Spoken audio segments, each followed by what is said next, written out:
We now join Rashida Lucas and T.P. Lucas as Judge Lynn hears their case.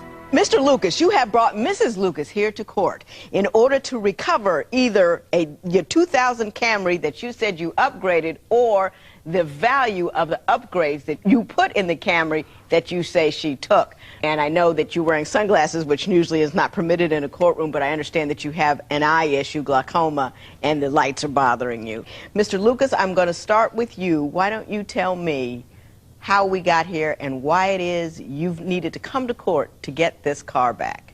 Well, Your Honor, there was nothing wrong, nothing. You know, everything was normal at my house. Everything was normal? Nothing wrong, nothing. Rashida told me, baby, I'll be back, and she left. You know, this was back in November. Mrs. Lucas, Mr. Lucas says you had a great relationship. Yes, we had a wonderful relationship. Why don't you tell me what was wonderful about it? It was wonderful. We were like best friends. I believe, you know, he's my soulmate. Everything was fine except... Except? He was too nice. It's too nice. I mean, how does one be too nice to one's wife? He was too nice, like, it was scary nice. You know, it was like, you know the people that's it was like stalkerish nice, like you too nice, it's too good. Give me an example, because I cannot conceive of the world that you have structured for me here. Right, I mean, you know, too nice, like he would say, I love you, and it was like, I was like, okay, I was waiting for the punch, when you gonna kick me? It's scary. Some people just, you know, you could be nice, but you could be Lucas, too nice. You're gonna have to do better than that. He told you he loved you, and this was a problem. You put up your hands like, when is the punch going to come? You've been married for 5 years. Has he punched you yet? No. No, he's a wonderful man. He doesn't punch you. He's a wonderful man. Yes, I'm just not used to So the that. I love you is too much for you. It's not too much, but you don't have to tell me like twice a week.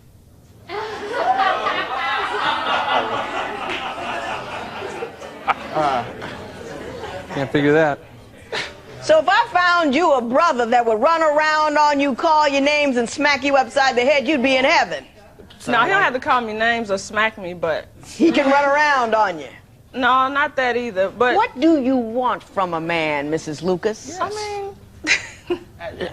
she told me that's what she wanted. What did she tell you she wanted? Well, she told me she wanted somebody to cherish her and don't run around on her. You know, all the things that a good man and a good woman should want out of each other. We agreed that, because I had been married before, and my ex-wife, oh my goodness, she scared me. If I ever did it again, it was gonna be better than any other marriage, and I made the promise for keeps. This wasn't to be playing around, you know, and if nothing's wrong, where are you going? You know, there are women that would pull her head off her neck for a guy like me.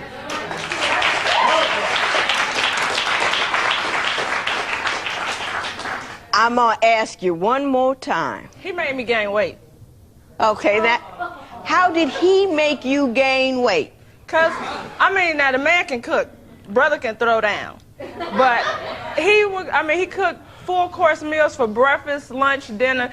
2 o'clock in the morning, if I was hungry, he wouldn't fix me a sandwich. This man would make a whole meatloaf, potatoes and gravy, vegetables, a big stupid cup of Kool-Aid. I go to sleep right on that. To get up in the morning, he done fixed French toast, pancakes, grits, biscuits. So now I'm laying on food on top of the food I just laid on a couple of hours ago. So your complaint is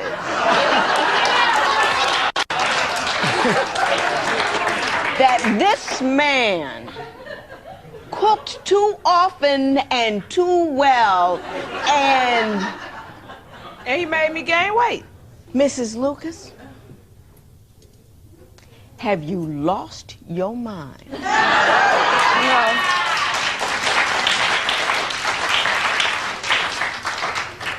I have women coming in here whose men are leaving them because they got too heavy. You got heavy based on his... They won't cook, they won't clean, they won't pick up the house, they're controlling, they're unkind. You have got a guy who cooks for you. You have got a guy who doesn't care what size you are. You have got a guy who, who tells you that he loves you without being prompted or looking for sex, and you're telling me that you want to leave him because he treats a good black woman, which we're going to have to qualify, like good black women, a queen ought to be treated. And what you're doing is taking I am a self-centered individual. And I don't appreciate what a man has brought to my table. So I'm going to make up some stupid reason to say what it is. It's stupid. And I very rarely say that about anybody. Do I, Joe? I don't say things are stupid. Very rarely, because people have odd points of view. That's okay. But that's stupid. You need to grow up, Mrs. Lucas. Mr. Lucas, my understanding is that she took on a career you didn't know about. Yeah. Could you Absolutely. explain that to me? Because I didn't understand it. I've been out here doing the best I can to get recognition as a comic for almost 17 years.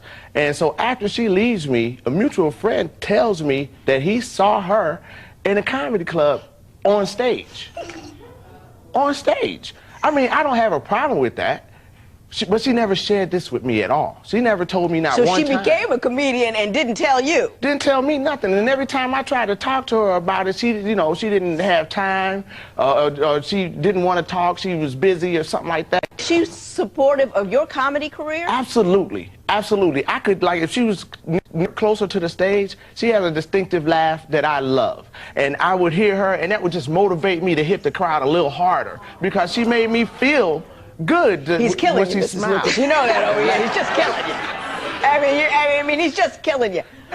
Did you, but he Mrs. didn't Lucas, tell you about the shows that he... Yes, you can tell me about the shows. Okay. Tell me. The shows, I supported him with his comedy. That was fine. Right. But he also had a family at home. I already worked all during the day, going to school. By the time I come in, hey, bye, I love you, he's going out. This happened all the time. By the time he's coming back in, it's time for me to leave back out. So I wasn't seeing my husband Well, that he much had to have been anymore. spending some time at home because he made you gain 30 pounds by cooking. Well, that was when he was there. But, I mean, because he cooked before he left. When I came in, there was food there. Or when he came in, he would bring me food at 3:30 in the morning. When did you get the comedy bug? What did you tell him about it? Actually, this is the first time telling him about it. I would How long change have the you been subject. doing it? A year. Oh, Why yeah. didn't you tell him? Because I felt like a hypocrite. How, I talked about how he would be out supporting his colleagues. And now I see... You understand his point of view. I understand, but the difference is he had a wife at home. He didn't have to go to all those unnecessary shows all the time. I can go. I'm not at home with him anymore, so I go to different shows. So you're complaining that he spent too much time comedy because he had a wife at home. Mm-hmm. But you can go out and be away and not acknowledge that you had a husband and a child at home. Right, but now I have, I'm a teenage mother. I make my own babysitter, so now my daughter watches my other kids while I have shows, so she's watching them right now. So everybody in your airspace ought to do for you, and you need to do for no one. Is that what you're telling me? No. You said that you have a 14-year-old Yes. that babysits. Yes. How many kids do you have? 4 girls. 3 of them aren't his. And did he take on the role of father for those 3? Yes, he's a wonderful father, excellent father. To even those children that aren't his? Yes. You feeling what I'm feeling? So.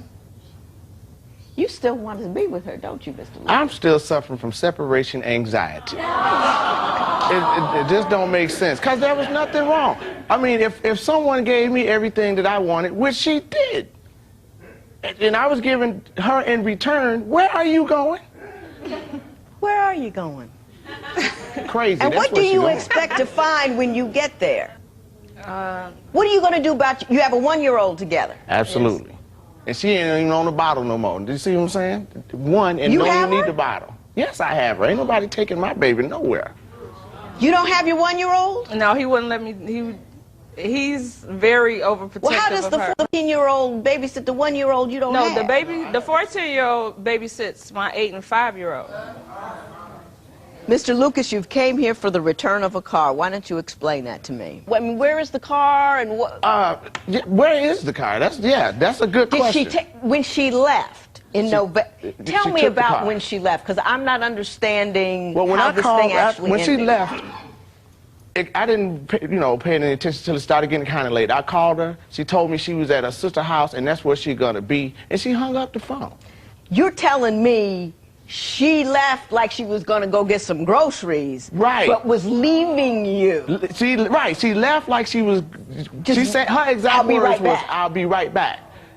This is the first time I've seen this woman since November. Mrs. Lucas, give me that version of the I'll be right back story. Well, I told him I was leaving. I told my sister I was on my way to Chicago. I had like 5 shows that weekend. So when I did those 5 shows, I got booked for some more. So I didn't go back. I told him I'd be right back. I didn't give him a specific time. But I did say I'll be back. Just And me you in took the car. the Toyota with you when you left. Yes. I still have the He truck. can't drive anyway. He can't see. Well, Can you see me? He can't see. On what universe do you believe that's funny? It's not funny, but I mean, he can't drive anyway. And he gave me the car as a gift. Hey, you can't respect this man at home, that's one thing, but while you in here, you will respect him and you will not make fun of the fact that he cannot see.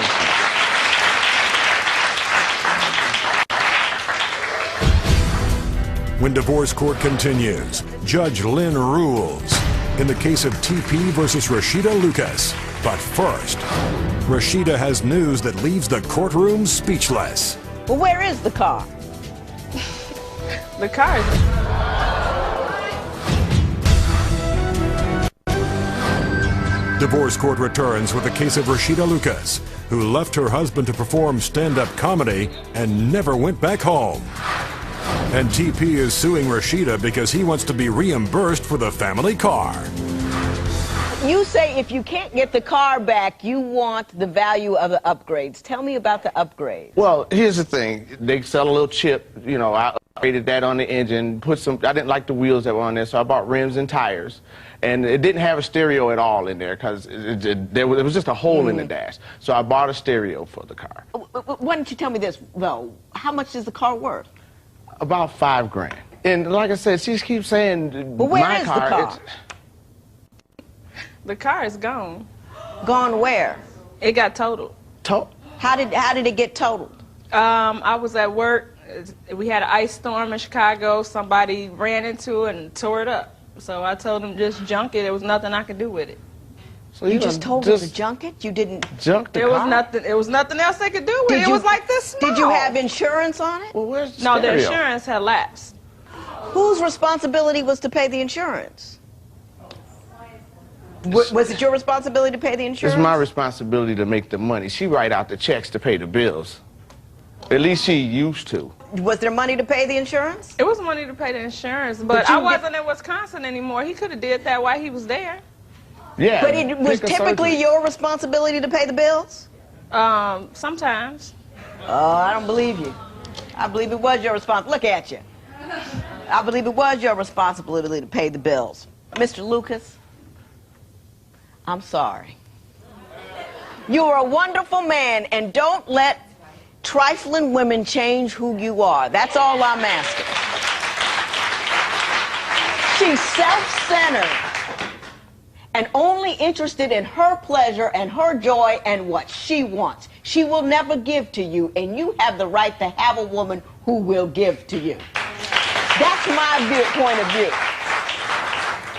You are trifling and small-minded. When you are trifling and small-minded, you're going to end up with a man who's going to take advantage of that. I am sure that your choice in men, if it's based upon the silly things that you have told me here today, will put you in a place where you don't want to be, where you don't want your daughters to be. But you are so small-minded and trifling that you don't even put their interests ahead of yours. How dare you be so self-centered? Normally, what occurs in a marriage is one person has the courtesy to tell the other person that they are leaving. At that point in time, they take the assets and they divide the assets between the two of them, and each of them takes half the value at the assets. What you did, however, was dissipate an asset. In other words, what you did was you took one without his knowledge, absconded with it, and then, because of your failure to keep insurance on it, that asset was lost. As a result, you are responsible to pay him the half of that asset that would have remained had you done the appropriate thing.